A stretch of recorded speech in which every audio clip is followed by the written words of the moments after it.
Selamat datang di channel Rumi Topik. Ada baiknya sebelum mendengarkan posisikan terlebih dahulu tubuh Anda dengan nyaman. Tenangkan perasaan Anda, santai, rileks, dan disertai dengan mengucapkan basmalah. Selamat mendengarkan. A'udzubillahi minasyaitonirrajim. Bismillahirrahmanirrahim. Rabbi a'udzubika min hamazati sayatin wa a'udzubika rabbi ayahdurun. Rabbi shrahli sadri wa yassirli amri wahlul 'uqdatam min lisani yafqahu qauli. Assalamualaikum warahmatullahi wabarakatuh. Salam sejahtera untuk kita semua. Rahayu, namaste, om swastiastu, namo buddhaya, salam kebajikan dan sehat untuk kita semua. Seperti biasa kita belajar bareng, kita membuka pikiran dan membuka hati, dan ini adalah forum untuk kita terus bertumbuh, di mana di sini kita akan banyak ketemu guru-guru, kita akan banyak ketemu berbagai perspektif untuk kita pelajari, untuk kita nikmati, dan yang paling pasti untuk kita alami dalam kehidupan kita. Dan semoga kehadiran Hafara ini juga menambah wawasan kita semua dengan sudut pandang yang lebih luas. Dan siang hari ini kita kedatangan Kohen, kita kedatangan salah satu penggiat spiritual di TikTok ya, yang setiap hari Senin, Rabu, dan Jumat dengan sangat istiqomah gitu ya. Istiqomah tuh konsisten lah ya, untuk selalu memberikan pencerahan. Menariknya nggak pernah bosan ya untuk dengerin Kohen ngomong, karena banyak hal yang saya rasa kita bisa ambil pelajaran dari sudut pandang manapun. Dan Kohen kayaknya hari ini mau ngajak kita kembali untuk ke akar gitu ya, yang kadang-kadang udah ngomongin di langit gitu ya, kalau udah di langit suka lupa membumi gitu. Dan Kohen siang hari ini mau ngajak kita kembali ke akar, back to basic. Jadi teman-teman, siang hari ini kita akan belajar pembelajaran anak-anak TK SD gitu ya. Somehow back to basic itu sangat diperlukan untuk kita mengingat kembali kepada roots atau akar-akar yang mungkin kita lupakan. Dan kita tepuk tangan dulu yang paling kencang buat Kohen. Thank you Koh, terima kasih. Oke Koh, so kemarin pas saya tanya kita mau bahas apa, Kohen bilang tentang tahapan atau basic atau level apapun itu. Tapi yang paling pasti teman-teman, let's enjoy apapun nanti yang dititipkan, dialirkan. Mari kita nikmati dan nanti kita dialogkan dan kita diskusikan. Stage is yours, silakan Koh. Terima kasih Kang. Saya diberikan kesempatan untuk sharing, dan kemarin yang dibahas sama Kang Abu nih, saya bilang sepertinya kita harus saya ingin sharing soal struktur deh ya. Struktur itu mengenai tahapan-tahapan dalam belajar kesadaran gitu. Karena sekarang nih momentumnya udah bagus banget, kolektivitas sudah naik, bertumbuh, tetapi masih banyak yang belum punya struktur. Ya, struktur itu penting ya. Jadi kerangka berpikirnya untuk terus belajar dalam kesadaran. Oke, saya mulai aja ya langsung ya teman-teman. Nah, saya mulai dulu dari pendasaran. Jadi jika diingat ingat dan sadarkah kamu kalau secara fitrahnya jiwa itu sudah mengenal Tuhannya secara fitrah, ya. Alias dari awal level kesadaran kita ini sudah berada di ranah non dualitas, tidak ada lagi dualitas di situ, ya. Hanya saja ya jiwa itu mengalami distraksi. Ya, mengalami distraksi ketika hadir di dunia ini. Sehingga yang dialami adalah ranah dualitas yang terlebih dahulu. Oke. Nah, tahapannya itu yang pertama itu adalah soal sebagai yang mengalami. Kita ini setiap saat ini berposisi sebagai yang mengalami. Ya. Nah, dari sejak awal dari kita kecil sampai kita dewasa, sampai ke titik ini pun kita masih sering ketarik untuk sebagai yang mengalami. Nah, ini adalah tahapan-tahapan dasar yang selalu akan kita alami dan akan selalu kita jalani gitu. Nah, distraksi yang tadi ya, itu distraksi yang dialami, itulah yang disebut sebagai kekotoran batin. Dan kekotoran batin ini mengikat jiwa nih di ranah dualitas.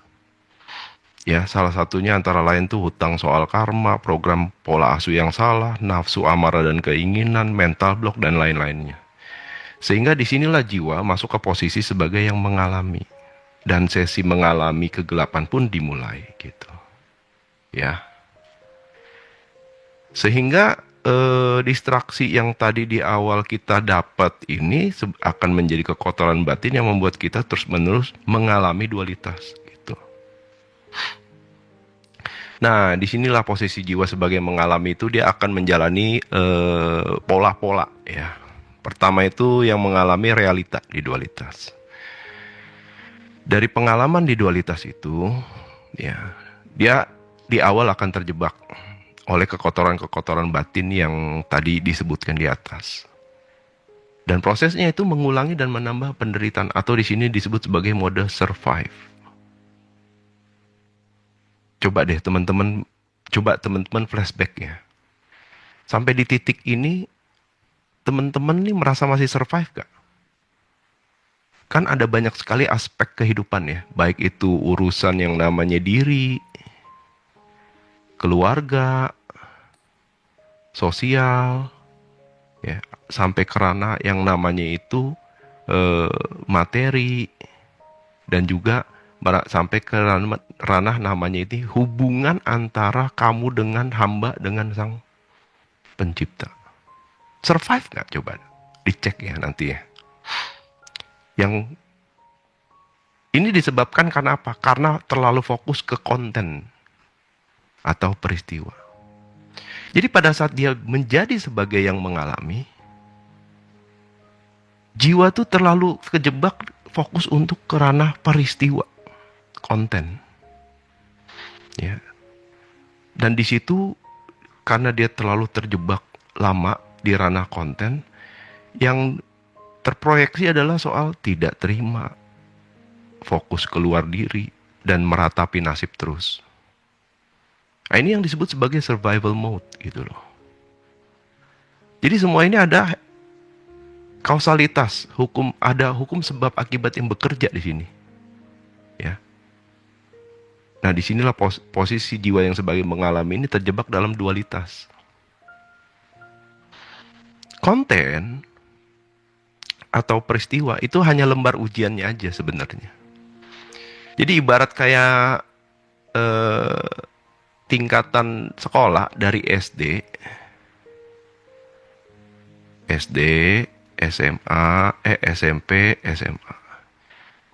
Dari satu tingkatan mau naik ke sini tuh butuh yang namanya ujian akhir. Begitu juga di sini ujian akhir. Begitu juga di sini ujian akhir. Nah, peristiwa-peristiwa atau konten itu sebenarnya hanya lembar ujiannya aja. Jadi untuk bisa belajar dan bertumbuh di sekolah kehidupan bumi saat ini, kita nih ibaratnya lagi sekolah nih ya. Dengan cara mengalami konten atau peristiwa-peristiwa yang hadir hanya sebagai lembar ujian. Yang dimana lembar ujian ini perlu dikerjakan. Tapi kalau kita cuma fokus ke lembar ujiannya aja, nggak dikerjain, kita pantesan aja kita tuh looping di sini aja terus. Gitu loh. Survive lagi. Yang bahaya adalah semakin diulangi, penderitaannya makin bertambah. Ya. Tujuannya apa sih sebenarnya kita bisa naik kelas itu? Supaya kita bisa minimal tuh cerdas secara emosional dulu. Sebelum mengakses kecerdasan spiritual dan kecerdasan tanpa batas. Ya, kenapa? Karena kecerdasan spiritual ini mewakili ranah spirit kita. Ya, yang relasinya adalah apa? Yang relasinya ada dengan keilahian kita. Bayangin kalau kita ini bahas soal keilahian, tapi emosionalnya masih nggak cerdas. Debat juga ya kan? Nyalain orang. Ya, tidak bisa menerima perbedaan. Disitulah makanya ada tahapan gitu. Lalu yang kedua tuh adalah soal orang-orang terdekat. Nah, orang-orang terdekat itu adalah guru besarmu. Yang hadir dalam konten, ya, orang-orang terdekat itu adalah guru-guru besar kita. Yang akan terus mengajarkan dan memberi pelajaran, serta tidak akan pergi. Sampai kita bisa lulus ujian dan kita bisa cerdas secara emosional. Sehingga jiwa kita bisa bertumbuh ke level kesadaran yang lebih tinggi. Itu guru besar semua. Jadi ujian kita tuh dititipin ke sini, ke guru-guru ini. Ya. Jadi kalau kalian masih belum lulus ujian, sepertinya ada masalah deh dengan gurunya gitu. Salah satunya ya, gitu. Masih ke-mute Kang?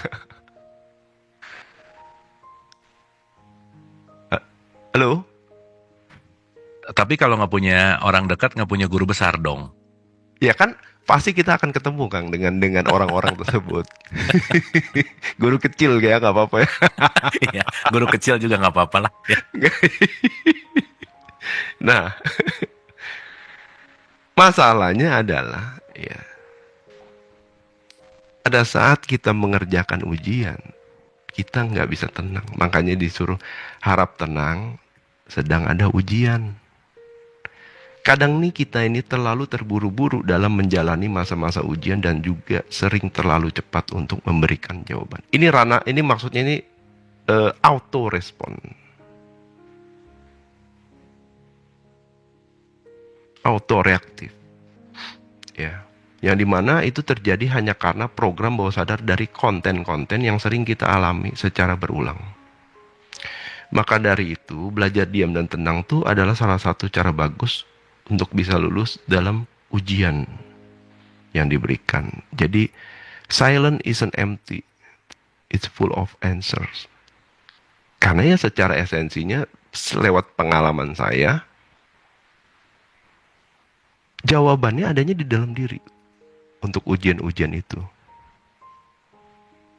Nah, kenapa kita tuh nggak bisa melampaui posisi sebagai mengalami? Karena kita tidak selesai dengan ujian-ujian yang diberikan.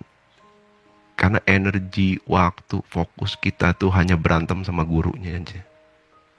Berantem sama pasangan, berantem sama orang tua, berantem sama anak, berantem sama bos. Kita lupa mereka itu bawa lembar ujian yang perlu Kok, sorry kok, agak motong. Suaranya bisa agak volume dinaikin dikit nggak? Oh kok? iya, bentar, coba. Naikin dikit aja. Cek. Udah? Nah, kayaknya better deh. Cek. Aman ya? Oke, sip. Oke. Waduh, ini dinamik mesti deket ini. Saya bentar. Jadi apa sih yang perlu dipraktek atau dilatih agar bisa melampaui posisi sebagai yang mengalami? Pertama itu melatih fokus ke dalam diri. Ya. Kedua itu belajar diam dan melatih tenang serta tidak reaktif. Lalu yang ketiga itu penerimaan konten-konten lama dan realita gitu loh. Ya.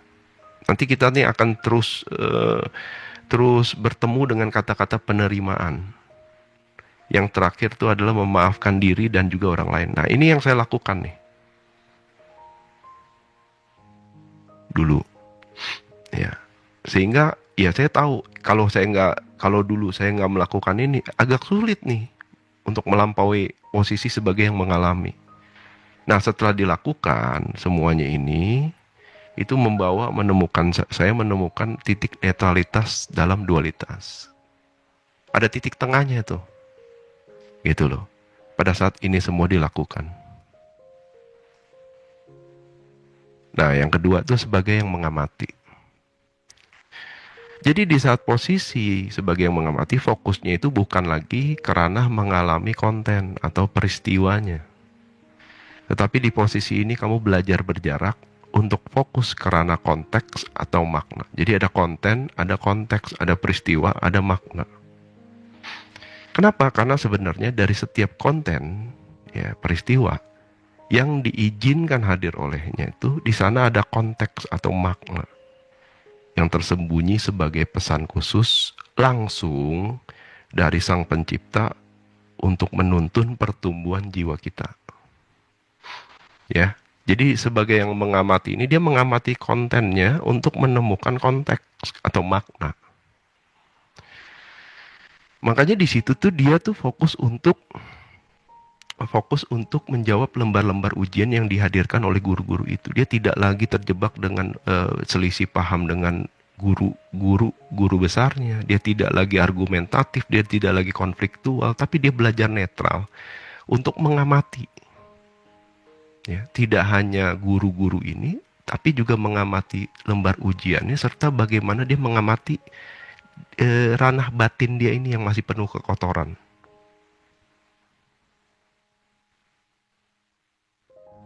Guru dan ujian fungsinya ya cuma satu, untuk jiwa kita itu bertumbuh. Ya. Sehingga seluruh masalah yang dialami lewat konten atau peristiwa dan dititipkan ke guru-guru besar itu adalah tuntunan langsung dari Sang Pencipta lewat alam semesta untuk jiwa kita bisa terus bertumbuh. Dan ini hanya bisa disadari saat kita mampu menemukan konteks atau makna, di saat mampu mengamati dalam netralitas dualitas. Jadi di dualitas itu ada netralitas, nanti saya jelaskan. Lalu apa sih yang perlu dipraktekkan dan dilatih agar bisa di posisi sebagai yang mengamati? Pertama, belajar hadir di present dan kontemplatif. Present moment itu penting. Di sini saat ini sekarang itu penting banget disadari, ya. Kita belajar melatih diri untuk hadir. Karena kalau kita tidak fokus, pikiran akan mengambil alih. Ya. Paling gampang itu kita terbiasa. Ya, terbiasa untuk langsung loncat ke masa depan. Dan itu kita tidak menyadari kalau kita ini sedang tidak hadir di present moment. Pada saat kita tidak hadir di present moment, kecemasan, ketakutan, depresi, kemarahan itu akan muncul semua tuh. Nah, jadi penting untuk belajar hadir di sini saat ini sekarang. Yang kedua itu adalah melepaskan kemelekatan dan juga keinginan. Nah, ini masuk karena melakukan yang namanya itu penyucian jiwa ya, lewat kekotoran batin yang di awal tadi itu. Karena selama batinnya masih kotor, apapun yang dialami itu dalam peristiwa itu nanti akan memicu ini kedua. Lalu latihan netralitas di dualitas. Ya. Kita bisa belajar netral pada saat kita ini melihat keluar. Ya. Caranya gimana? Cross check ke dalam diri. Apa yang ke-trigger? Emosi apa yang hadir? Ya. Mungkin itu yang perlu diberikan perhatian khusus untuk dikoreksi. Yang terakhir itu melatih penerimaan total. Ya, penerimaan sekali lagi ya. Ini penting ya. Nanti saya garis bawahi kenapa ya. Dan ini kalau dilatih tidak hanya bisa menjadi pengamat, tetapi kita juga sudah melampaui posisi sebagai yang mengalami. Nah, di sini kita nih belajar hening dan meditatif. Nah, yang terakhir itu soal sebagai yang menyaksikan. Ya. Nah, jadi disadari atau tidak, ada kekuatan besar yang tak terlihat terus bergerak yang menggerakkan segalanya yang ada di seluruh alam beserta isinya. Itulah aliran energi semesta dan ilahiyah. Energi ini nih energi cinta tanpa batas yang meliputi seluruh alam semesta dan juga meliputi kita di setiap ruang dan waktu, kapanpun, dimanapun. Ya. Pertanyaannya sekarang, apakah dirimu selaras dengan energi cinta tanpa syarat itu? Atau malah selama ini tidak pernah mengalami energi itu? Ya, mungkin teman-teman muslim nih mengenalnya dengan Ar-Rahman Ar-Rahim itu ya. Jadi itu soal cinta kasih. Dan di saat kita nggak selaras, berarti kita ini masih terjebak dalam mental block. Sehingga aliran-aliran itu tidak bisa masuk. Gitu loh. Nah, mental block itu ya dia dari mana? Dari kekotoran batin yang di awal itu. Yang membuat kita lupa soal secara fitrah kita sudah mengenal gitu loh. Mengenal Sang Pencipta. Berikutnya adalah proses melepaskan sama dengan kosong sama dengan isi. Ya. Jadi perjalanan jiwa untuk kembali ke fitrah itu soal bertumbuh dan melepaskan, serta melarutkan kekotoran-kekotoran batin. Nah, ini proses penyucian jiwa ini dimulai nih, ya. Lewat praktek kontemplasi, ya. Kita muhasabah diri, merenung, introspeksi, dan juga proses transendensi. Transendensi itu melampaui, ya, yang disiplin untuk merubah program-program, habit, dan mental block. Yang dulu tuh menghalangi cinta tanpa syarat itu masuk, mengaliri, dan hadir dalam hidup kita. Nah, inilah proses progresif evolusi jiwa. Jadi, ini soal bagaimana kita mengosongkan gelas kita. Ya. Bagaimana kita menambah pengetahuan baru, mencari pengetahuan baru. Ya. Kekotoran batin itu bisa membuat kita itu terjebak dalam yang namanya itu mental block, sehingga ya, kita terpisah gitu loh. Terpisah dari energi cinta kasih, kecerdasan tanpa batas, bahkan yang namanya itu koneksi dengan Sang Pencipta. Nah, makanya pada saat kita melepaskan penerimaan, ya, sebenarnya kita sedang mengosongkan, kita sedang melarutkan kekotoran-kekotoran batin itu dengan penerimaan. Ya. Kosongkan dan cuci bersih gelasmu agar apapun yang akan dituang tidak terkontaminasi. Kalau gelasnya kotor, mau dituangin air semurni apapun itu tetap kotor. Makanya proses penyucian jiwa itu penting di sini. Ya. Nah, setelah itu baru masuk soal apa yang dirubah di dalam diri, maka yang di luar diri akan menyesuaikan dengan sendirinya. Jadi belajar netralitas, kontemplasi, transendensi. Pada saat netral, belajar untuk amati konten, ungkap konteks. Amati peristiwa, ungkap maknanya. Ya. Terus penerimaan, memaafkan, dan melepaskan. Ya. Berapa banyak dari kita ini masih menggenggam dendam, benci dengan guru-guru besar kita? Coba teman-teman lakukan kontemplasi nanti. Jangan-jangan rezeki saya nih seret karena saya masih dendam dengan guru besar saya, itu orang tua saya. Jadi saya tidak dapat restu doa dari dia. Ya. Jangan-jangan saya ini sakit yang namanya itu penyakit dalam di tubuh karena ada kebencian, kepahitan yang masih saya genggam. Nah, jadi proses penerimaan, memaafkan, dan melepaskan ini, ya inilah pencucian jiwa gitu loh. Begitu masuk ke penyucian jiwa, ya dia belajar untuk hening dan belajar untuk menuju kosong. Nah, setelah mengosongkan baru dia bisa kembali terkoneksi dan mulai dialiri atau diisi kembali gitu loh. Yang terakhir adalah soal menyaksikan dan menyadari kalau ya semua itu sebenarnya baik ujiannya, baik kontennya, baik konteksnya, baik prosesnya, ya, baik alirannya, ya. Semua itu dari dia untuk dia. Nah, di situ dia sudah transendensi. Ya. Lalu dari dualitas naik ke non-dualitas. Yang tadinya kita ini terjebak dalam dualitas, sekarang kita bisa transendensi naik ke non-dualitas. Setelah apa? Setelah melakukan penyucian jiwa.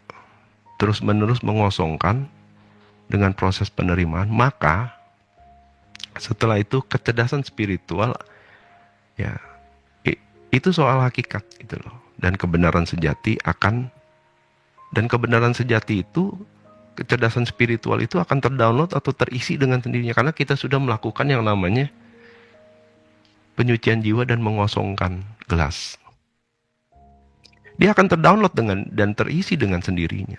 Karena ada hubungan eksklusif subjektif antara kamu dengan Sang Pencipta. Antara keilahianmu dengan penciptamu. Dan kembali sekali lagi terkoneksi dan selaras. Otomatis di ranah non-dualitas ini kita sudah tidak membeda-bedakan antara dua kutub yang ada di ranah dualitas.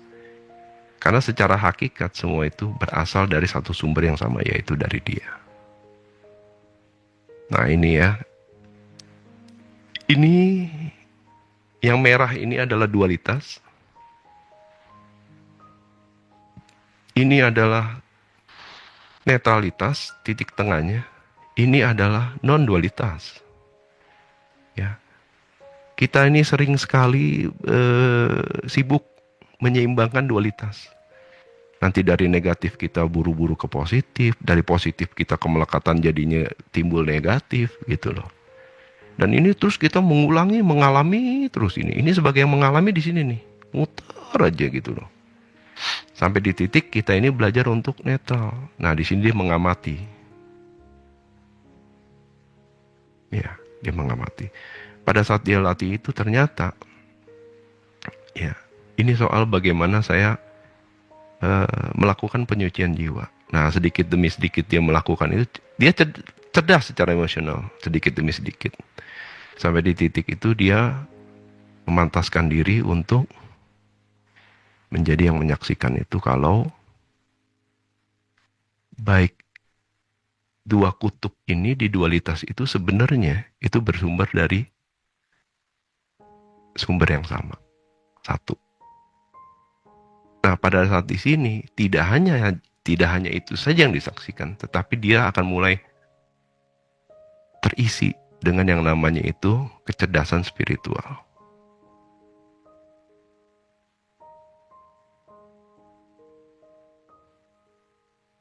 Apa aja sih yang disaksikan? Pertama adalah diri dia sendiri. Sejatinya. Yang kedua adalah soal asal. Asal dari mana dia datang gitu loh. Asal alam asalnya nih. Yang ketiga adalah soal bagaimana sistem ya semesta ini bekerja. Lalu yang berikutnya adalah soal kreativitas yang tak terbatas.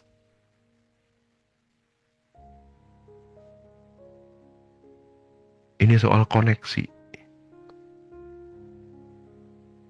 eksklusif. Yang terakhir adalah soal sadar, soal who am I? Kenapa? Karena sudah tidak ada lagi kekotoran batin di situ. Ini semua bisa terakses, ini semua bisa terdownload. Satu persatu, perlahan demi perlahan, semua tergantung kepantasan diri kita mempersiapkan wadah yang bersih dan kosong itu. Disitulah yang mungkin Kang Abu sering bilang soal aliran, Pak Wayan sering bicara soal dialiri. Inilah yang terjadi gitu loh. Dan ini semua dibutuhkan untuk posisi kamu nanti balik ke ranah realita. Di ranah dualitas. Ya.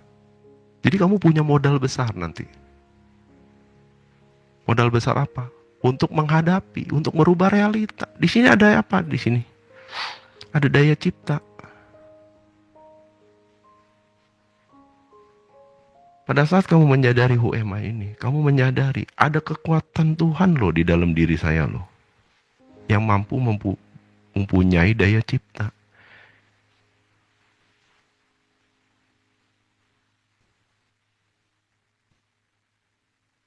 Nah, di posisi inilah mengungkap kegelapan menjadi cahaya. Inilah perbedaan antara yang mengalami dengan yang menyaksikan. Karena ternyata kegelapan yang dulu kita alami serta membelenggu jiwa itu berasal dari mental block dan kekotoran batin kita sendiri. Karena secara hakikat kita adalah makhluk cahaya yang tidak pernah terputus koneksinya dengan sumber cahaya sedari awal sampai nanti raga ini selesai. Dan energi yang terdapat dari cahaya itu adalah energi terbesar di seluruh alam semesta yang menggerakkan, yang menghidupi, yaitu energi cinta tanpa syarat. Baliklah kita ke sini, ke titik awal, yaitu apa? Sudah mengenal.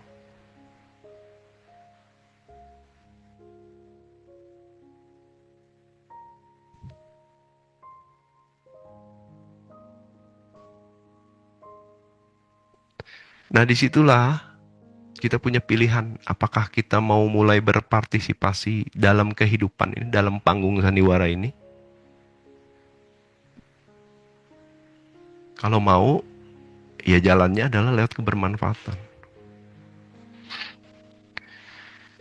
Dengan menyadari kalau cahaya dan energi sang sumber selalu meliputi, dan di saat mental block kita sudah terlepas, energi cinta syarat itu, energi cinta tanpa syarat itu pun akan secara otomatis mengaliri tubuh dan jiwa. Dan hal pertama yang bisa kita lakukan adalah menggunakan energi ini lewat kebermanfaatan. Dengan urutan yang menurut saya ya, tidak boleh salah atau tidak boleh di skip. Pertama itu bermanfaat ke diri sendiri. Jadi energi cinta tanpa syarat, Ar-Rahman Ar-Rahim itu kasih ke diri sendiri dulu. Setelah ini selesai, baru kita ke garis keturunan atau keluarga. Setelah ini selesai dan ini selesai, baru bisa ke sesama. Karena lewat kebermanfaatan, maka jiwa kita tuh akan menemukan makna hadir di kehidupan ini. Mulai ke diri sendiri dulu, ke garis keturunan, baru bisa ke sesama. Makanya disebut sebagai berbagi cahaya. Pekerja cahaya. Nah, mengolah energi untuk diri sendiri nih. Energi aliran yang sudah hadir. Pertama nih, fokus ke diri dan cintai tubuhmu. Tubuh ya guys, tubuh. Bukan saldo rekening. Tubuh ya. Yang kedua itu melatih meditasi, terus belajar dan praktek. Intinya adalah belajar tenang, belajar diam. Yang ketiga, mulailah connect dengan alam dan semesta. Hadirkan koneksi itu secara sadar. Bisa lewat grounding lah, bisa lewat yang namanya itu menambah pengetahuan, ya. Bisa ke, ya pokoknya hiking lah, camping lah, apapun itulah. Ke laut juga boleh, asal jangan hanyut aja ya. Lalu yang terakhir, yang berikutnya adalah melatih keseimbangan nih, harmonisasi diri dan luar diri. Ya, karena sebenarnya antara diri dan luar diri itu nggak ada batasan. Antara jagat alit dengan jagat ageng itu nggak ada batasan. Tapi butuh keseimbangan, harmonisasi. Ya mulainya semua dari dalam dulu. Yang terakhir, mulai aktif beraksi atau perbanyak laku. Karena semua yang disadari, dikenali, diketahui itu kalau nggak ada aksinya, percuma. Gitu. Ya. Kenapa? Karena hubungan antara kamu dengan sang semesta itu dan juga dengan sang pencipta adalah aksi reaksi. Kalau nggak ada aksi, pantas aja kita seperti sendiri, nggak ada reaksi apa-apa dari semesta. Yang terakhir, makna jiwa ya. Setelah bisa menjalani proses dari yang mengalami, mengamati, menyaksikan, mulai untuk berpartisipasi, baru kita masuk ke ranah esensi soal makna jiwa. Jadi kesadaran itu tentang pengenalan diri, berusaha menjadi versi diri yang terbaik sambil merubah realitas internal yang otomatis mampu membuat realitas eksternal ikut berubah. Lewat apa? Penerimaan total. Ya, penerimaan total ini apa sih sebenarnya? Ridho. Simple. Sering denger, tapi mungkin belum ngeklik. Baik di ranah dualitas maupun di ranah non-dualitas. Sampai di titik dirimu memahami kalau ya kemana mataku memandang ya aku hanya melihat dia. Setelah menyaksikan itu iya. Gitu loh. Dan dia selalu memberikan tuntunan lewat yang namanya simbol, petunjuk, konten, konteks. Hanya agar jiwamu bisa kembali kepadanya. Lewat jalan kebermanfaatan, berpartisipasi, dan juga memantaskan diri untuk menjadi alat peraganya di kehidupan saat ini dan seterusnya nanti. Jadi kalau dirangkum, sebenarnya baik itu konten peristiwa, baik itu konteks maupun hakikatnya itu soal hubungan antara sang pencipta dengan jiwamu. Itu semua petunjuk. Di saat kamu bisa mengikuti petunjuk itu, artinya kamu semakin dekat dengan dia. Nah, kalau saya sih nangkapnya ini sebagai kerinduan ya dari kedua dari hubungan ini ya. Saling rindu, saling walaupun ada proses yang butuh dimaknai sehingga kita bisa menyadari kebenaran sejatinya. Untuk apa sih saya ngalamin konten peristiwa yang ngulang-ngulang? Untuk apa sih saya harus berjodoh dengan pasangan yang menurut saya tidak baik gitu. Ternyata cuma ini.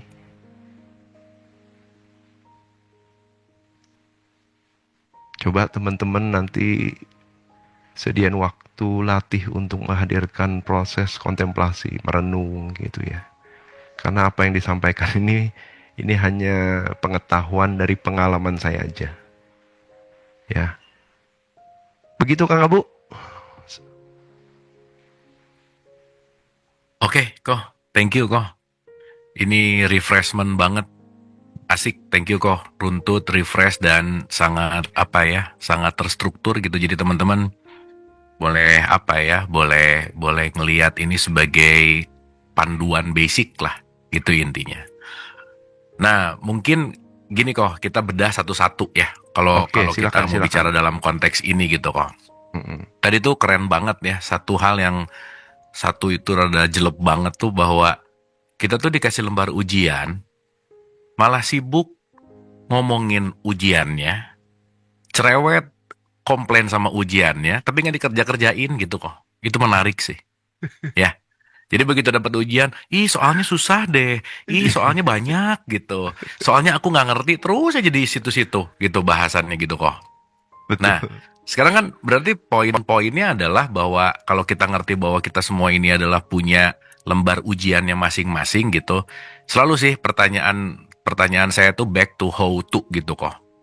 Gimana ngerubah paradigm yang asalnya sibuk dengan komplain tentang lembar ujian sampai mau menghadapi dan mau ngerjain si ujiannya tuh first step-nya dari mana sih kok? Silakan kok. Oke. First step-nya itu gini Kang, kalau dari saya Kang ya. Jadi ujian itu kan untuk jiwa kita bertumbuh, untuk kita itu menjadi versi lebih baik dari kemarin. Nah, tetapi kadang-kadang nih kita ini nggak punya struktur dalam mengerjakan itu Kang. Dia tidak menyadari. Dia cuma kerja, tapi dia tidak menyadari. Apakah sudah benar jawaban-jawaban yang saya jawab di lembar ujian itu. Contoh begini Kang ya, contoh. Kalau misalnya realita itu kalau realita itu hanya cerminan batin, realita itu hanya cerminan batin, untuk mengetahui ya, kan kita kan udah nggak nyaman nih dengan realita yang sekarang nih Kang ya. Mau tidak mau kan harus ada perubahan yang kita lakukan sehingga realitanya ikut berubah. Tapi mulainya dari ranah batin. Nah, jadi untuk merubah paradigma itu, apakah kamu mau terus-menerus di situ atau tidak? Ini soal pilihan nanti. Ya kan? Kalau kamu mau survive terus, ya monggo silakan. Tetapi kalau dalam mengerjakan ujian itu, ya, kita perlu melakukan yang namanya itu cross check ke realita. Jangan asal jawab. Berapa sering Kang saya dengar, dan mungkin Kang Abu juga dengar, kalau orang dari Komal, kenapa ya kok saya udah nerima, saya udah maafin gitu loh, kenapa realitanya nggak berubah, kenapa guru saya masih berantem sama guru itu? Kenapa? Karena dia tidak menyadari kalau ini soal ranah batinmu dulu. Jangan langsung lihat ke realita gitu loh. Apakah kamu benar-benar sudah memaafkan? Apakah kamu benar-benar sudah nerima? Apakah kamu sudah benar-benar ridho gitu loh? Kalau enggak, pasti ini nggak akan berubah, Kang. Tapi kalau si gurunya nyebelin banget gimana tuh? Dia dengan sendirinya berubah di saat kita tidak merespon, Kang. Pasti itu. Itu ya, apa namanya, rumus kepastian lah ya. Rumus kepastian.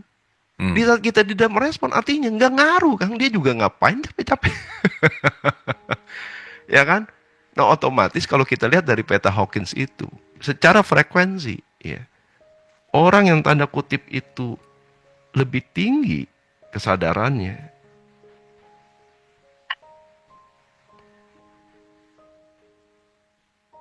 misalnya ini pelaku nih, yang suka marah-marah, suka sombong, suka yang namanya itu nuntut-nuntut keinginan, hasrat. Tapi kalau kita netral, Kang, nggak ngaruh, Kang. Nggak ngaruh. Karena udah beda level kesadarannya berbeda. Dia hanya bisa mempengaruhi orang yang di bawah. Makanya di sini nih, kalau dari 125 ke bawah, ini yang disebut sebagai korban, mental korban kan. Perannya korban. Ini pelaku. Tapi sama-sama terjebak dalam kesadaran ego. Nah, makanya untuk merubah paradigma, fokus aja ke diri sendiri. Minimal nih dari sini berani untuk jujur akui dulu, Kang. Ya, capek saya nih hidup kayak gini nih, berantem mulu sama suami misalnya kan, makanya ya kan, padahal itu ada kertas ujiannya. Oh, berarti saya nggak nerima nih, nggak ridho nih punya suami yang sekarang, yang sebenarnya hanya merespon ranah batin saya. Masih ada kekotoran batin masih ada kekotoran batin. Nah, itu yang sebenarnya kan realitanya kan harusnya kan sama ini. Nah, jadi kalau benar-benar dia sudah menjawab lembar ujiannya gimana? Realitanya itu sama, dia tinggal cross check ke realita. Apakah di sini saya udah nerima, dan di sini sudah mulai dia juga sudah mulai tidak lagi seperti dulu perilakunya. Nah, di situ sudah terjawab tuh soal pola itu. Nah, itu bisa jadi sebuah kerangka berpikir yang baru untuk terus bertumbuh. Gitu. Nah, masalahnya tuh orang-orang tuh nggak punya struktur, masih di SD, belajar cepet-cepet mau belajar SMA, begitu ujian bingung dia, Kang, nggak punya pijakan. Lo SD aja nggak lulus, tiba-tiba udah ngomongin ma'rifat gitu loh, Kang. Tapi gini kok, ini yang menarik nih ya. Begitu ada kayak gini tuh langsung gini, susah ini ilmu tinggi, susah ini kayaknya nggak nyampe deh, susah ini kayaknya bukan ranah saya deh, kayaknya ini. Nah gitu loh kok, kayak ada sesuatu penolakan yang, ya balik lagi ya, saya selalu menggarisbawahi bahwa ilmu-ilmu itu sebetulnya sama aja sama yang lain gitu, bukan sesuatu hal yang kayak extraordinary untuk belajar kesadaran. Poinnya adalah sebetulnya lebih kepada mau merubah diri atau tidak gitu. Nah, itu kan kayak mau kerelaan. Contoh kok, ini setiap ditanya di mana-mana ya, bagian urusan misalnya kan, saya selalu cerewet ngomongin tentang ketakwaan gitu ya. Bagian terakhir nih, 1, jangan pelit, mukanya lumayan kok. 2, pandai menahan amarah, rada naik dikit kok. Begitu yang terakhir, pandai memaafkan kesalahan orang lain, langsung teriak, wah udah. Gitu loh kok, kayak yang nggak bisa. Gitu loh kok. Gitu ya kok. itulah Kang. Itulah, jadi kalau dia masih nyaman dengan mengalami drama itu ya, Kang, ya, menggenggam kebencian itu, ya konsekuensinya dia akan terjebak di situ, gitu loh. Padahal, nah kemarin tuh ada case gini, Kang, ada yang naik tuh cerita, kok saya nih sebenarnya benci sama mertua saya. Tapi saya udah belajar kesadaran, saya sadar harus belajar menerima. Nah dia belajar menerima tuh, tiba-tiba mertuanya sakit Kang, ke stroke. Ya, anak-anaknya nggak mau urus, dia sebagai menantu yang urus. Tapi dia udah niatin, karena dia udah belajar menerima, udah bisa mulai mau berusaha. Tapi pada saat dia pegang tubuh si mertua ini, ada perasaan nih menolak gitu loh. Nah pada saat itu kan dia tanya, ini kenapa ya kok? Ya mungkin kamu secara paradigma belum bisa melihat maknanya gitu loh. Ya, padahal mungkin untuk kamu kan bilang udah belajar nerima, kamu belajar udah memaafkan. Tahu udah nerima selesai dan ujian nerima dan ujian memaafkan itu sudah selesai, itu gimana? Ya makanya dihadirkanlah peristiwa itu. Konten itu. Artinya kamu itu diberi sebuah amanah. Ini loh. Kamu mau nggak merubah yang tadinya benci ya menjadi yang namanya itu hidayah nih? Akhirnya dia sadar ya juga ya. Kalau enggak, saya tahu dari mana saya sudah nerima mertua saya yang dulu saya benci. Kalau enggak, bagaimana saya bisa mengalami ini terus? Mau tidak mau dia baru sadar tuh. Iya juga ya. Nah, makanya kadang-kadang tuh diskusi kayak gini itu penting Kang sebenarnya Kang. Dalam proses belajar, baca buku, jangan stop. Dengerin YouTube misalnya, ngikut kajian, sok silakan, tetapi ambillah yang kamu butuhkan di posisi kamu sekarang ini. Nah, yang penting adalah nanti dipraktekkan. Kadang-kadang itu yang saya bilang, melakukan bypass masih di SD, tapi udah belajar soal menyaksikan gitu kan ini bisa jadi sebuah apa ya Kang ya, bisa menjadi sebuah escape ya, dengan merasa gitu. Dia bisa kejebak nih merasa tuh di situ tuh. Hati-hati itu. Kenapa? Karena dia merasa, wah gue udah ngerti, gue udah tahu. Tapi dia tidak bisa, dia tidak punya pijakan soal bagaimana menggunakan kecerdasan spiritual itu dalam realita yang diwujudkan lewat perilaku. Nah nanti dari situ akan kelihatan sendiri. Nah waktu dia ngacak realita, tetap aja kan nggak berubah kan realitanya. Nggak berubah. Oke.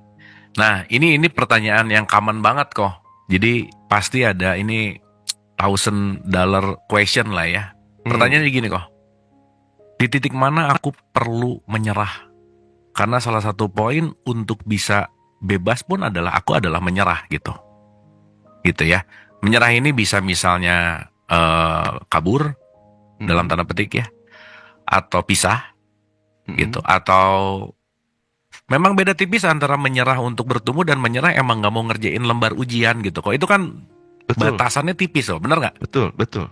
Tapi at some point, once kita sadar bahwa udah gak kuat lagi gitu, udah deh, ini udah batas maksimal dan kayaknya perlu perlu balik kanan gitu misalnya kok. Nah pertama adalah titik mana titik balik kanan yang tepat. Yang kedua, apa tuh yang membuat tetap sinyal bahwa keep going gitu. Yang jangan-jangan keep going juga ya konteksnya balik lagi ya.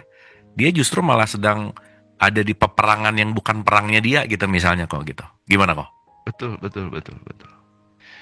Nah kalau itu harus bisa belajar untuk Kang ya. Do your best tapi jangan menuntut hasil gitu Kang. Ya. Karena orang tuh kebanyakan yang tadi Akang bilang nih ya. Kan beda tipis nih. Ya. Sama-sama berserah. Cuman ada satu orang tuh yang udah berusaha loh. Ya. Jadi di sini ada yang namanya ikhtiar nih. Ikhtiarnya dihadirkan dulu. Lewat niat dan usaha dihadirkan dulu. Tetapi berserah yang di sini itu soal bagaimana saya melepas soal yang namanya hasil, karena dia tahu itu bukan ranah dia gitu loh. Nah kadang-kadang orang ini berkeinginan dari awal sampai akhir itu ikhtiarnya nggak mau, tapi hasilnya yang dikejar gitu loh. Nah, otomatis kan dia bukannya dia berserah, tapi itu sebenarnya apati itu sebenarnya tuh Kang. Hmm. Emang tipis betul antara antara pasrah sama berserah itu emang beda tipis ya. Nggak, jadi dapat terms loh kok barusan. Jangan nyari berhasil tapi nyari berproses gitu kok. Nah, itu di Bener that's nggak? it. Betul, Sekarang kan kamu harus berhasil gitu. Lah, betul. kamu harus berhasil. Hasil bukan urusan kita kan sebenarnya kan? Bener. Udah berproses belum? Hmm. Ya kan? Kenapa? Karena kalau kalau kita menyadari salah satu sifat eh, ilahi itu adalah soal maha adil, Kang. Artinya hasil itu dijamin sesuai dengan kepantasan diri kita, kan. Hmm. Dia nggak boleh gugur, Kang. Nggak boleh.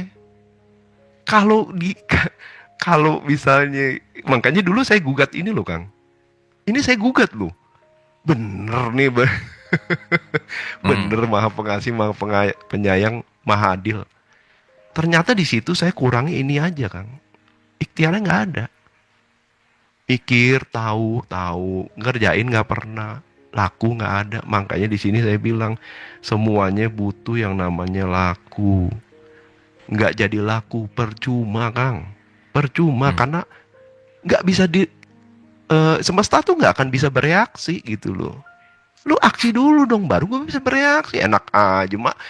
Ya ibarat kayak sarang ngomong gini lah Kang ya, kalau Eh, kita gajian kerja sama orang ya Kang, masa baru masuk tanggal 1 udah minta gaji gitu. Kan tanggal 30. enggak kok. Tadi jadi kebayang juga sebagai hamba ya. Lu hamba punya hak apa sih? Gitu. Oh, Iya, bener nggak bahasanya? yes, betul sekali. Konteks hamba itu kan berkewajiban bahwa haknya dia lah kalau gini kita ngomongin dalam Mm-mm, ranah teologis gitu. mm-mm. Yang akhirnya saat kita overlapping mana hak dan kewajiban ya jadi ngatur Tuhan gitu misalnya. Artinya, dia selalu menginginkan bahwa apa yang aku inginkan kejadian gitu. Betul. Hmm, Nah, itu kan hubungannya berarti masih transaksional tuh Kang. oke. Harusnya partisipatif. Hmm, Nah, partisipatif itu adalah di saat kita ini mempersiapkan diri Kang. Ya, mempersiapkan diri untuk berpartisipasi dalam kehidupan itu. Ya lewat kebermanfaatan, jadi kepanjangan tangannya. Ujung dari ini, kalau dulu saya baca soal insan kamil itu soal devotion loh Kang, pengabdian loh Kang, hmm, pengabdian loh. Hanya kerjanya itu hanya memancarkan cahayanya aja loh. Devotion, pengabdian. Mau nggak kita berpartisipasi mengabdi? Ayo, kan hmm. cuma di situ aja mentoknya gitu loh, ya kan? Bukan kita ini jadi kasar ngomong itu raja, enggak. Tetap aja dia harus ngabdi kalau dia mau masuk ke jalan itu. Tuh, Sorry ya benar guys, sih kok. agak berat ini siang-siang ini. Nah, tapi ini satu lagi kok. Ada ego tuh ngomong gini, ngapain gua harus mengabdi kan gua nggak minta untuk ada gitu kok. Itu kan, wah, di level terdalam ego tuh pencuatan ya, Mm-mm, sepengalaman gitu ya bahwa ngapain sih harus gini semua? Nggak minta kok gitu. mm-mm, Ya kan dalam artian ada nggak minta. Makanya banyak banget pertanyaan orang-orang juga bahwa Tuhan iseng banget sih nyiptain kita ngapain sih gitu misalnya kok. Quote and quote betul. ya. Mm-mm, Secara konteks bahwa kita nggak minta dilahirkan, nggak minta punya nyokap, bokap dia gitu misalnya. Kenapa sih harus mengalami ini semua gitu? mm. Nah, gimana tuh kok menghadapi si bukan super ego, deng. Si ego yang paling dalam tentang konteks eksistensial kita, pandangan Kohen gimana tuh? Nah, oke, wait, saya cari dulu ya. Kemarin udah sempet dibahas nih. Aduh, kayaknya dihapus. Jadi gini Kang, jadi ini kan soal perjalanan jiwa ya, pertumbuhan Hmm, jiwa. Kalau saya nih, ini subjektif ya guys. Jadi harap harap harap ini deh ya. Jadi harap diproses ya. Jadi gentle. Nah, jadi gini Kang. Dulu pertanyaan itu kuat, ya. Tapi begitu saya belajar yang namanya Taoisme Kang, kebuka semua Kang, hmm, kebuka semua. Jadi di Taoisme itu dibahas mengenai yang namanya itu perjalanan jiwa itu. Makanya kalau kita bahas soal hukum perputaran, hukum tabur tuai, karma, itu nggak bisa lepas dari ini. Nggak bisa lepas dari yang namanya reinkarnasi, Kang. Jadi pada saat saya belajar itu, ya, saya menyadari kalau ada sebuah proses perjalanan panjang, Kang. Ya. Ya. Dari satu kehidupan ke kehidupan berikutnya, yang dimana itu jiwa saya hadir di kehidupan ini, gitu loh. Ya, jadi yang namanya itu kohen. Nah, kohen itu nanti ketemu nih sesuai dengan tabungan karmanya itu dia ketemu. Ada yang kohen jadi misalnya kohen yang jadi anak sultan, gitu kan? Ada kohen yang jadi anak mohon maaf itu di negara perang, ya kan? Ya, itu ada banyak itu kohen ulang-ulang di situ tuh. Tetapi esensinya apa sih? Kohen tuh tetap bolak-balik terus gitu loh. Ternyata kalau di Taoisme itu ada banyak tingkatan gitu. Nah, misalnya ini tingkatan-tingkatan dulu nih. Tingkatan-tingkatan dewa lah. Ini kita bicara dongeng ya, kayak dongeng ya. Ya. Bagus, Nah, perspektif dari perspektif kan? Iya. Nah, dari tingkatan misalnya nih 1 2 3 ada 64, total ada 64. Nah, mungkin kohen lagi di tingkatan 4 jadi dewa. Nah, karena ini soal amalan semua, ya. Untuk naik ke tingkatan lebih tinggi itu butuh amalan. Amalannya gimana? Ya sok lah, turunlah gitu loh, belajar lagi, ngumpulin amalan gitu ya. Jadi yang namanya kohen gitu. Ya, nanti ketemu sama guru-guru besar kohen gitu. Ayah, ibu, adik semua ini. Nah, belajar ini nih ujungnya adalah apa? Ya, berpartisipasi dalam kehidupan. Oke. Tapi ini yang nonton kayaknya pas turunnya nggak pakai parasut kok, jatuh langsung jadi kesakitan kayaknya ya. Jadi memorinya nyangkut ketinggalan ya. Memorinya nyangkut. Ketinggalan di iCloud gitu loh. Ketinggalan di iCloud. Dia waktu itu kelas menarik parasut juga nggak tuh, ikut betul. kok, jadi nggak tahu Iya. cara pakai parasut gitu. Jadi hantamnya keras gitu ya. Iya, itu dia. Nah, kenapa? Karena raga ini ternyata canggih, Kang. Ya, raga ini dia bisa punya daya cipta lah. Ya. Ya. Jadi raga ini kalau nggak diurus kita rugi. Karena dia punya daya cipta merubah realita loh. Gitu loh. Nah, apa namanya nih, singkatnya itu adalah begitu kohen menyadari itu, wah nggak bisa, saya harus berpartisipasi. Ada yang sesuatu yang perlu saya lakukan sebagai bentuk devotion yang tadi saya bilang, Kang. Pengabdian gitu loh. Makanya Kang Gabungan nanya, tadi cerita gitu loh. Kohen ini konsisten gitu. Ya iya, karena saya udah tahu, Kang. Udah tahu saya ini ingin bertumbuh terus di sini gitu loh. Ya kan, soalnya sisanya pada geger otak, amnesia kok. Jadi lupa gitu kok. Ya. Iya bener, Kang, bener. Jadi bahas dongeng gini nih rada-rada koslet gitu, tapi ke-trigger juga gitu.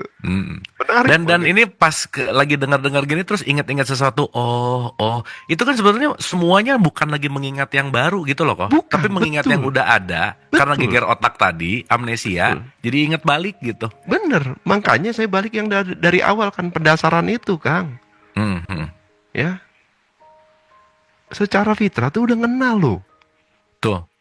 Secara fitrah loh. Cuman masalahnya kita ini kena yang namanya kekotoran batin, distraksi pada saat kita hadir di kehidupan ini, di dunia ini. Ngamatin, nyaksiin, lama-lama jadi penyaksi, lama-lama jadi partisipan, lama-lama jadi co-kreator, lama-lama jadi yang namanya itu kepanjangan tangan gitu. Nah, itu pada saat menyadari itu tuh, oh ya udah, oke. Artinya saya diberikan pilihan, sok lu mau nyicipin apa gitu, lu mau sumbang siapa gitu dalam kehidupan ini gitu loh. Nanti Hmm. juga baliknya kan ke lu juga.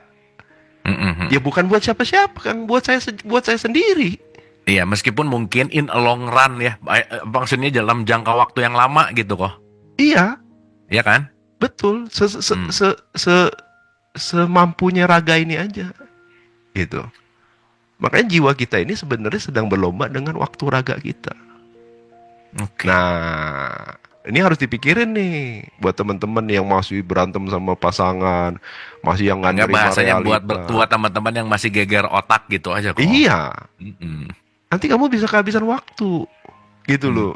Nah, balik lagi kan yang gambar besar itu tuh Kang, soal next generation itu yang saya mau tarik tuh Kang. Soal Hmm. spiritual awakening-nya itu nggak di umur 40. Ini Kang sebenarnya Kang. Sebenarnya Hmm. ini yang mau dirubah secara yang namanya baik secara paradigma maupun evolusi kita nih gitu. Itu pada Oke. saat next generation itu dia bisa selesai sebelum dia married Kang, sebelum dia itu eh, berpasangan. Oh, itu bisa jadi awal mula peradaban baru loh. Hmm. Jangan jangan ngeremehin loh. Bayangin di generasi berikutnya itu dia udah selesai dengan diri dia, dia ketemu, dia akan menarik pasangan tuh yang udah selesai juga dengan diri. Bibitnya apa? Wow, dia udah lebih canggih lagi dan dia tidak lagi kedistraksi oleh kekotoran batin ini. Hmm. Itu bisa jadi awal peradaban loh. Nah, Sih, bener.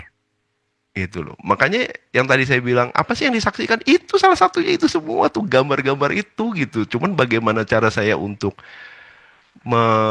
bagaimana saya cara itu untuk di deliver ya. Nah, itu butuh raga. Kalau Kok nggak ada anyway gunanya. nyambung dikit kok, ini karena ada pertanyaan bagus banget nih Mm-mm. dari nickname-nya Risad Oyek. Maksud dari mengamati dan menyaksikan apa ya? Siapa yang menyaksikan dan mengamati? Gimana cara mengamati dan menyaksikan? Ini relate banget yang barusan, mungkin agak lebih didalamin dikit kok. Oke. Jadi pakai gambar inilah ya.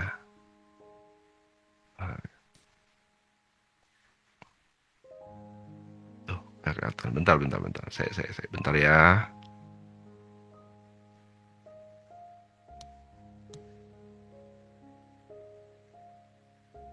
Nah, jadi gini.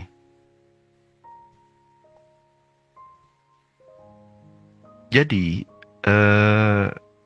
pada saat jiwa itu dia tidak berada dalam kondisi seharusnya, ya, dia ini terjebak dalam yang namanya itu belenggu ego dan pikiran atau diri palsu. Hmm. Ya, dia terus mengalami yang namanya emosi, pikiran, perasaan gitu loh. Nah, yang perlu diamati itu sebenarnya adalah ininya ini nih, ya, Hmm. emosi, pikiran dan perasaan atau manasnya ini. Kenapa? Oke. Supaya kita bisa melakukan yang namanya koreksi respon. Gak usah jauh-jauh lah ya, ke situ aja dulu ya. Ya ke situ dulu aja. Apakah saya Benar-benar. masih merespon dengan cara yang sama?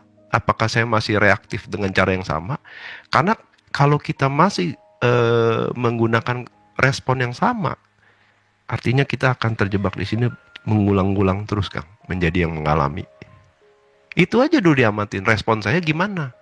Makanya kan di sini kan ada yang namanya itu belajar diem, Kang. Hmm. Belajar diem. Nah ini belajar diem, belajar melatih tenang, tidak reaktif. Nah ini sebenarnya dia sedang mengamati nih. Mengamati kita yang dulu sering mengalami gitu loh. Auto respon, auto senggol bacok gitu. Padahal apa yang kita pilih itu nanti akan jadi konsekuensi hadir lagi. Ulang lagi, ulang lagi, ulang lagi. Dan itu autopilot, Kang, otomatis. Nah ini makanya belajar dia mengamati itu mengamati respon kita aja dulu, nggak usah jauh-jauh gitu loh. Bener kok.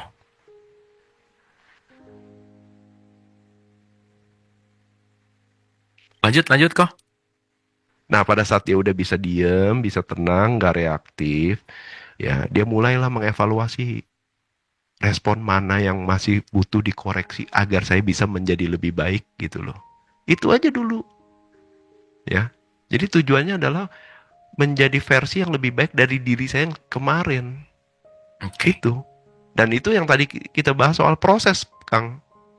Hmm. Ya, semua butuh proses, dilatih sampai titik terlatih dia. Otomatis, ya itu menjadi otomatis kan. Otomatis yang baru kan, program otomatis yang baru gitu loh. Ya makanya minimal ya 30 hari, 60 hari kalau bisa dijadiin sampai menjadi lifestyle, gaya hidup.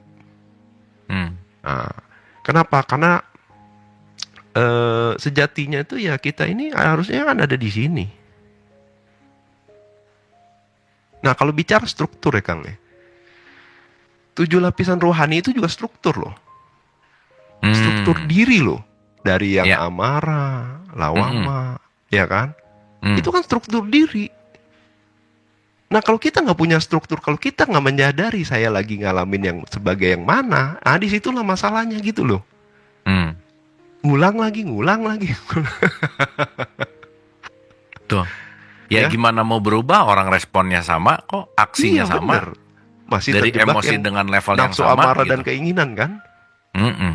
Levelnya di situ-situ aja. Nah, itu yang harus diamati, Kang. Kok respon saya masih amarah dan keinginan nih gitu. Nah, itu yang Ya kira-kira dikoreksi. gini kok, mental care pengen main sama 9 naga, nggak bisa lah ya. Iya, iya nggak bisa. Nggak bisa suruh ngasih tip ke restoran juga bingung kita kan. Jangan jangan suruh bayar. Itu. Mantap kok. Thank you kok. Oke, teman-teman. Anyway kok, tadi menarik. Kayaknya kalau kita nanti kapan ya kita set lagi untuk ngomongin tentang dasar-dasar pengetahuan tentang Tao kok. Itu kayaknya menarik tuh kok. Siap. Ya, Siap. Tenang, Kang. iya karena si Tao Te Ching itu kan, wah itu tuh bukunya tipis tapi edan kok yang pernah gue Powerful baca ya. ya. Kalau udah Wah, power sadis itu banget. kan. Sadis banget. Dia kita bisa dalamin page by page gitu misalnya atau apapun itu. Tapi poinnya juga. Tapi menarik loh kok. Ujung dari semua Tao tuh sama tasawuf tuh satu nafas gitu. Yes, betul. Dia bahas soal datang dari mana, lagi di mana, mau kemana. Tuh. Itu struktur juga, Kang, sebenarnya, Kang. Struktur benar. Bener, kalau kita nggak punya struktur, bingung kita, nyasar kita. Muter aja gitu loh. Mm-mm. Oke. Thank you kok. Kita tepuk tangan lu dong buat Kohen. Nggak kerasa ya. Terima Ini kasih. udah jam 14.23. Anyway, pertanyaan kayaknya hampir relatif udah semua. Dan saya rasa kita banyak pelajaran ya di di siang hari ini. So, mungkin final statement kok untuk siang hari ini. Apa yang mungkin yang bisa diceritain sebagai penutup? Monggo. Jadi final statementnya sih sebenarnya adalah menyadari posisi ini kita lagi di mana, gitu Kang ya. Ya, karena setiap hari kita berproses tuh sebenarnya kita tuh perlu mengetahui lagi on the way kemana gitu loh. Ya, jangan sampai kita melakukan rutinitas tanpa pertumbuhan jiwa, ritualnya juga nggak ada makna jadinya Kang. Itu yang sering terjadi, itu yang saya amati. Dulu pun saya seperti itu. Nah, jadi melakukan kontemplasi itu penting sekali dihadirkan dalam kebiasaan setiap hari, Kang. Oke. Untuk kita ini ya paling tidak ini ya refleksi introspeksi diri. Saya lagi di mana sih sebenarnya? Terus mau kemana habis ini gitu. Udah gitu aja, Kang. Ya, jadi penutupnya semoga teman-teman nih paling tidak pengetahuan-pengetahuan ini bisa diserap dulu, dikunyah dulu, ya pelan-pelan dihadirkan sebagai yang namanya itu laku dalam keseharian, ya, gitu Kang. Dan semoga pada sembuh dari geger otak ya, gitu ya. Amin, amin. Kok thank you ya. Jangan lupa tolong disusun si Tao gitu ya. Siap, Mungkin siap, kita bikin siap, beberapa Kang, episode siap. untuk ngomongin Tao gitu karena saya punya satu perspektif, Kohen juga pasti belajar, pengen juga tukar pikiran dengan Kohen dari perspektifnya saya sebagai pembaca ya, Kohen sebagai pelaku gitu dan mungkin nanti kita akan lihat dari sudut pandang yang sangat lebih luas gitu. Siap, Gitu siap, kok. Kang. Siap. Oke, Kohen, thank you, terima kasih. Kita tepuk tangan dulu dong buat Kohen sekali lagi teman-teman. Terima kasih teman-teman. Thank Oke, you. mungkin dari saya satu, ini nanti kapan-kapan tolong ingetin kit saya untuk bahas teman-teman. Dan ini kesimpulan saya dari pembelajaran dari hari ini tentang level atau tentang tahapan. Mungkin saya akan memudahkan lah ya. Kohen tadi secara gamblang dan keren banget step by stepnya gitu. Tapi at least teman-teman mungkin ya ini sangat memudahkan kita untuk kita lagi ada di tahap mana dan kita sering berbolak-balik ke tahap mana gitu. Nomor 1, tahap yang paling basic itu yang disebut dengan yang namanya kesadaran korban atau yang disebut victim. Itu selalu dikatakan bahwa kenapa ini terjadi kepada saya. Nah, kalau teman-teman masih banyak terjebak di level 1, rajin-rajin Senin, Rabu, Jumat ikut Kohen. Ya. Nah, setidaknya dalam level ini kita akan menyadari bahwa capek gitu, lelah. Jadi kalau kalian sekarang lagi lelah-lelahnya, lagi capek, pasti banyak terjebak banget di mental korban yang disebut dengan yang namanya kenapa itu terjadi padaku? Kenapa nggak ke tetangga aku aja? Kenapa nggak ke dia aja gitu? Jadi kalau ada kejadian, langsung responnya adalah kenapa harus aku sih? Berarti itu agak levelnya basic di tahap 1 gitu. Ya. Nah, nanti pelan-pelan kita akan bahas lebih detail. Jadi pertama adalah to me. Yang kedua, sudah mengambil tanggung jawab. Ini sering disebut manifestor consciousness atau orang yang sudah bisa dalam konteks memanifestasi gitu. Jadi ya kalau udah yang kedua nih, oke, ini ya. Jadi nomor 1 tuh sibuk ngomongin ujian gitu ya, sibuk ngomongin lembar ujian. Yang kedua udah mulai sadar bahwa semua ujian ini adalah by me. Gitu. Jadi nggak nyalahin siapa-siapa di sini nih, gitu. Dan nanti kita akan pelan-pelan bahas tentang afirmasi visualisasi yang nggak halu gitu ya. Karena kalau afirmasi visualisasi tapi masih ada di tingkat 1, dia tidak merubah dirinya, tapi ingin mengganti hasilnya. Wah, itu nggak akan kejadian aja udah. Nah, yang asik nomor 3 teman-teman. Bukan kepadaku, bukan olehku, tapi melaluiku. Wah, ini lebih asik lagi nih. Makanya yang nomor 3 ini disebut channeler consciousness, bahwa ini cuman melalui aja sih gitu. Sama kayak puisinya Gibran bahwa anakmu bukan milikmu, tapi dia lahir bukan darimu, tapi dia lahir melaluimu. So not owning di situ gitu. Nah, yang terakhir paling asik sih. Ini kalau dalam perspektif Islam itu disebut aku sudah bersaksi gitu. Dimana konteks ciri utamanya merasakan keesaan mutlak dengan sumber, tidak ada lagi ego yang terpisah dengan mindset bahwa saya adalah satu dengan Tuhan gitu. Nah, di sini yang disebut kalau dalam tradisi Islam la ilaha. Mungkin kalau kenapa teman-teman ngerti Tao itu sebenarnya nggak ada artinya teman-teman. Tao itu something yang nggak bisa di-define gitu. Mungkin kalau dalam bahasa Arab tuh disebut la sautin wala harfun. Nggak ada suaranya dan nggak ada hurufnya. Nah, semoga kita bisa mulai memetakan ya, at least.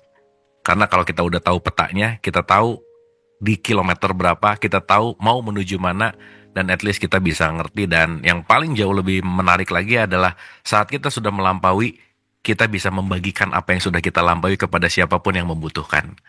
Nah, disitulah kita menjadi oneness gitu. Thank you Kohen, sekali lagi boleh tepuk tangan buat Kohen Kol. Thank you ya. Jangan lelah-lelah juga untuk selalu ngasih kita obat ya. Dan kepada yang masih geger otak, nggak apa-apa, teman kalian banyak ya.